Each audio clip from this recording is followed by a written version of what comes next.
I got my drink, which is water with Mio, and I got my notebook and my pen, so I'm good there.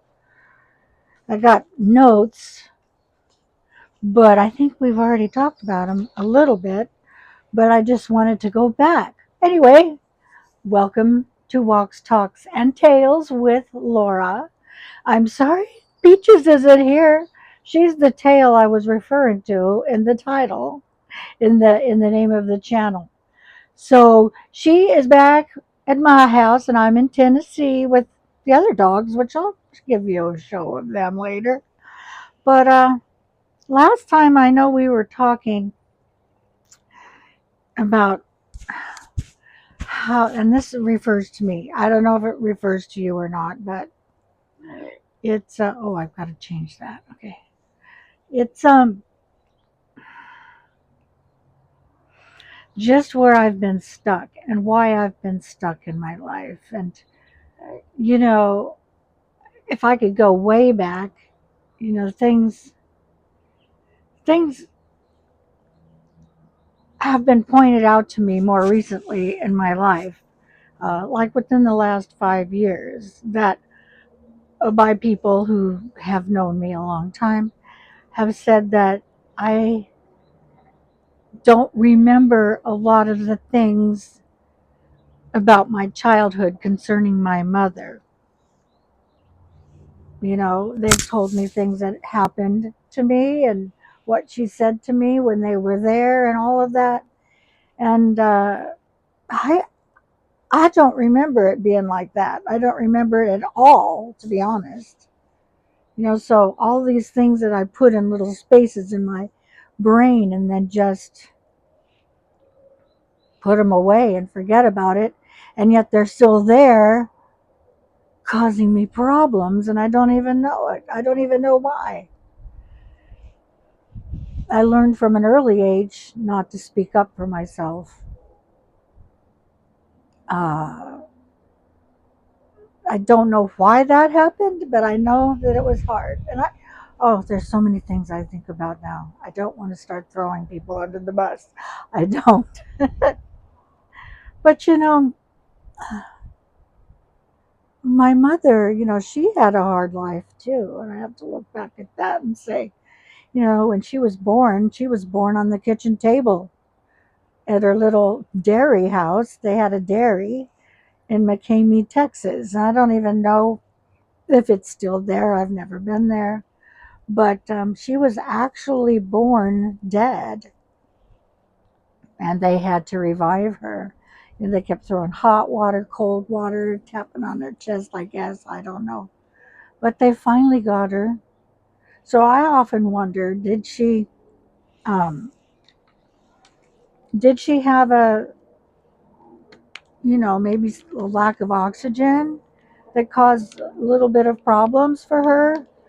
I don't know. But I know one thing. And, it never dawned on me until later that she never told me or my sister that she loved us. I hate to say that.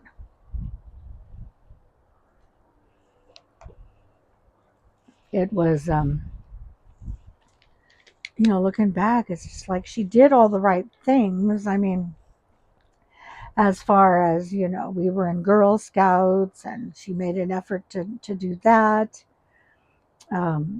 She was a troop leader.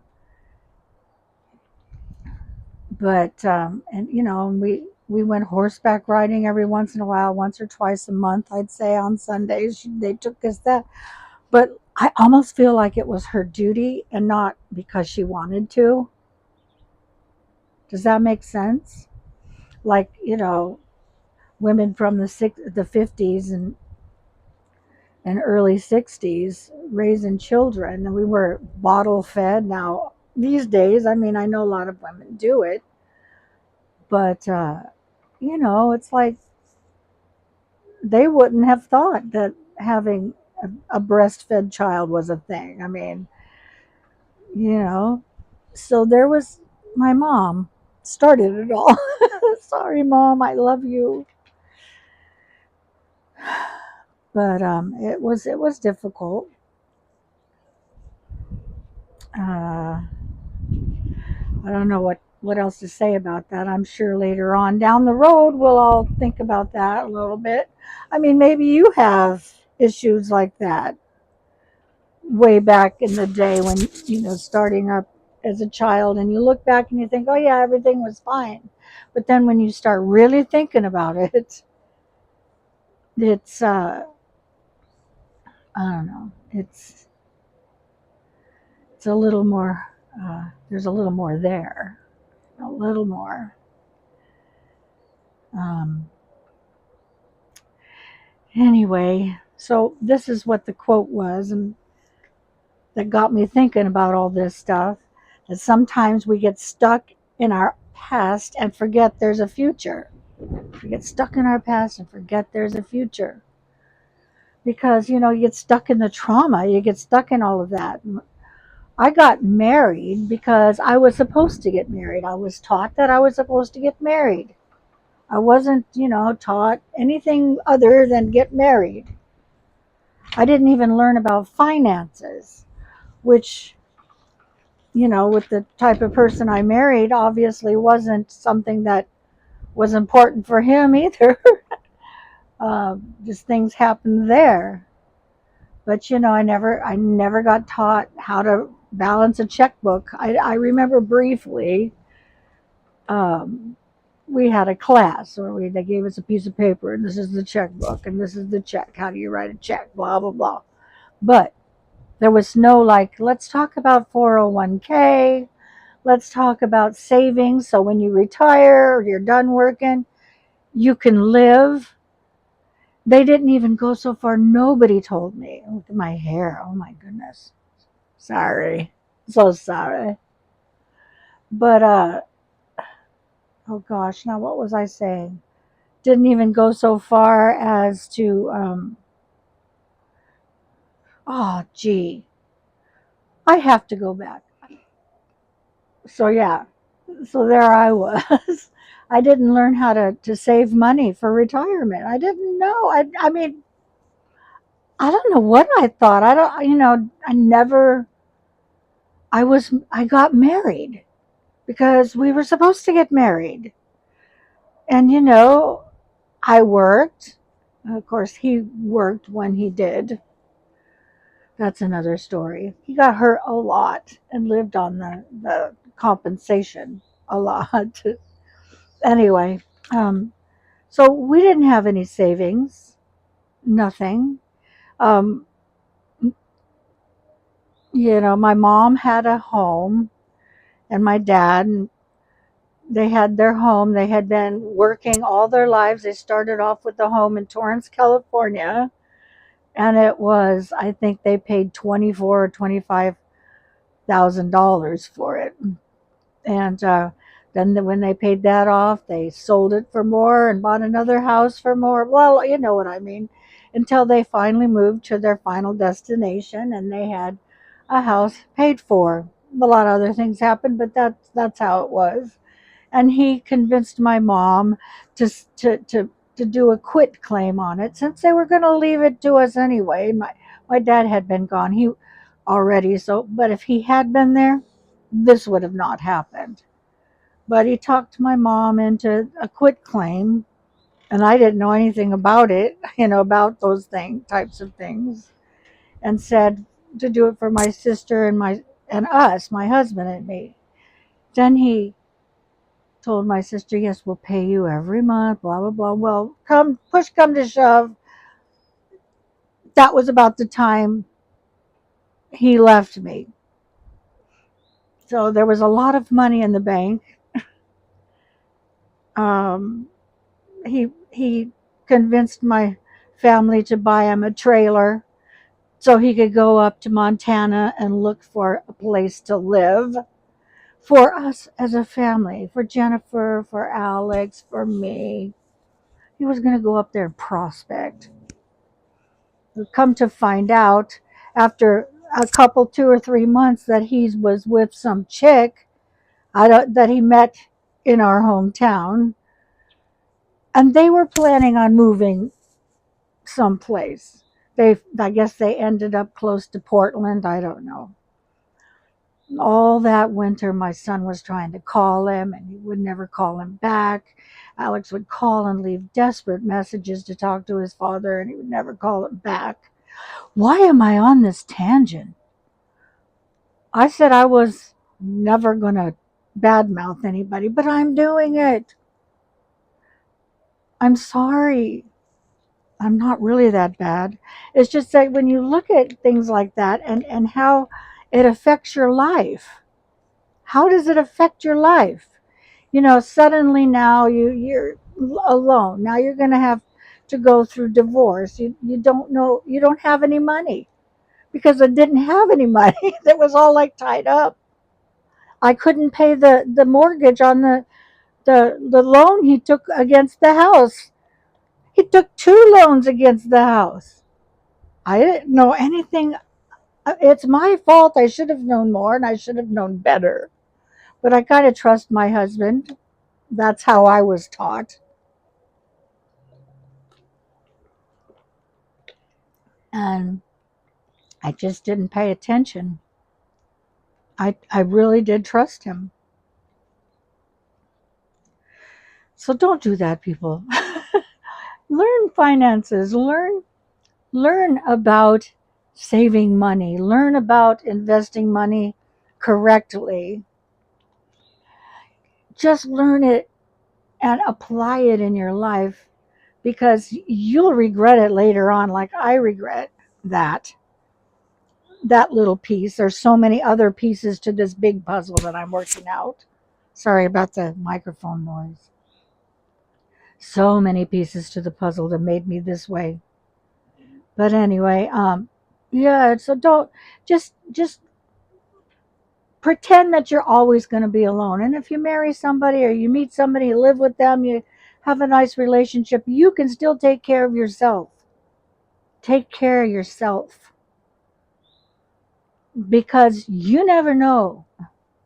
You never know who you're with. You know what I mean? You never really know. I mean, you think you know.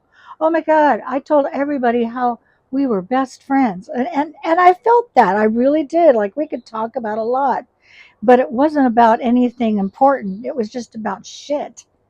Just, fun talking. We could like, I yeah, we could talk a lot, but never about much.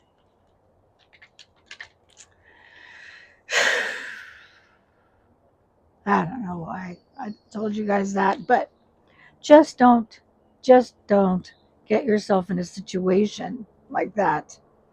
Always be able to take care of yourself. And I might go so far as to say, don't even get married until you can take care of yourself. Did you know I got a divorce from him? And then within the first, those 2, 3 years, 4 years, I remarried the idiot. Oh, what a dummy. I should have known better. Should have known better. There's a song there someplace, but I can't. I can't. Oh. So you get stuck. You get stuck and you try to like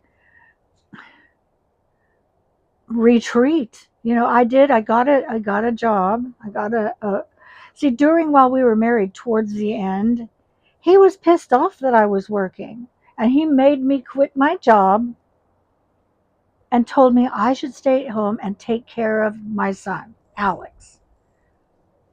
And so instead of going to work, I mean, I could go to work in the evening, I would be there until he got home. But see, he had other things he wanted to do, He wanted to go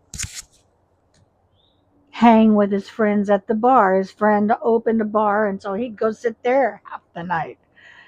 Or he'd go, I don't even know where, for half the night. And would sit, I was upstairs in an apartment with my little daughter, and sit facing the window, the driveway, the park, whatever, car park, parking lot. How many ways can we say it?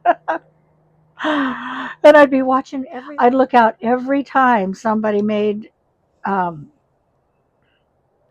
somebody came up their headlights. I'd be looking to see if it was him. I couldn't go to sleep. I remember one time he didn't come back for 3 days. That was before cell phones, you know. He had the car. I didn't have a car. And finally, I found out later he was with some chick, of course, asshole. He denied it. He denied every time, though. I was the crazy one.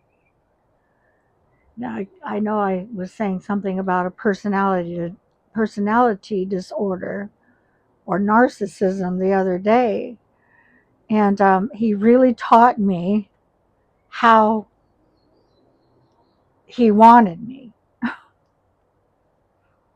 And oh yeah, no more bashing. Let's move on. I said that now twice. I'm sorry. I'm so sorry.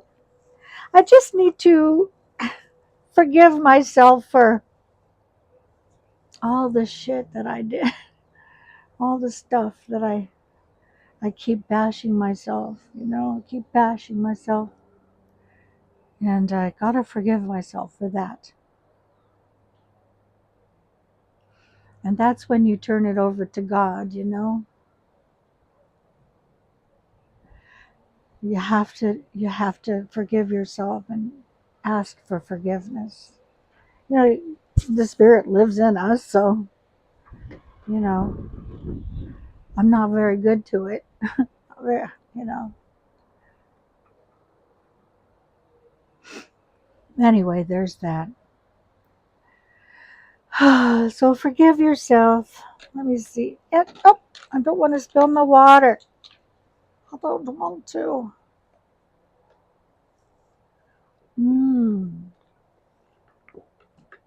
It's weird. I can't drink regular, just water. It doesn't matter what pH, just water. I have to put a couple or a squirt of, I was going to say a couple drops, it's actually a little squeeze of Mio, and I use the lemonade kind, and it's really good. No calories and probably all kinds of chemicals I shouldn't be drinking, but I'll tell you what, I drink water. So there's that. I got to drink water. Oh my goodness, sitting out in the light can really tell when you turn 70, everything just even gets more gravitational pull. Suddenly you have skin that just hangs there. Ah, the life. I love it. I really do. And I'm so thankful that I can come and visit my daughter and the family. I'm so thankful for that. And I'm thankful for Affirm because then you can pay it in payments. That's what I like. Well, I think I'll go now. And I think what I'll do is see if I can't get a couple doggo shots.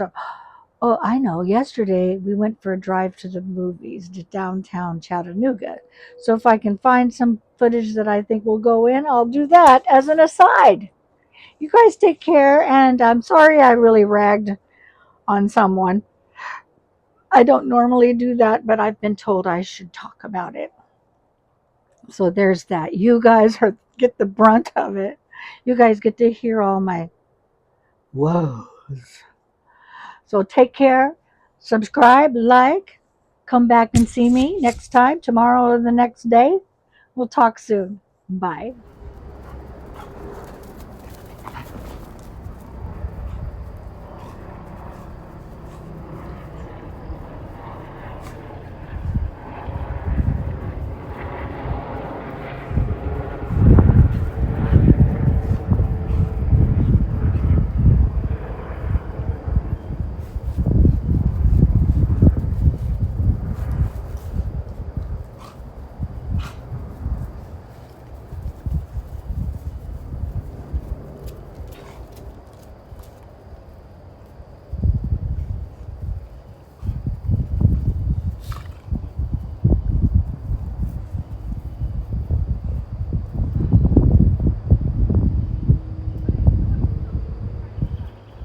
What is it?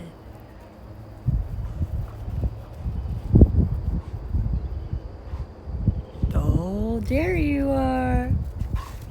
Oh.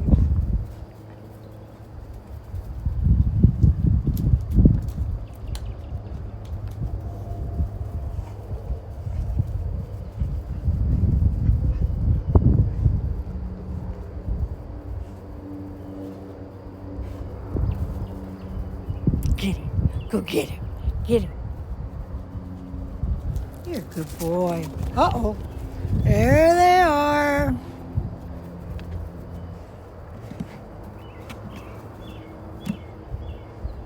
Charlie. Charlie girl.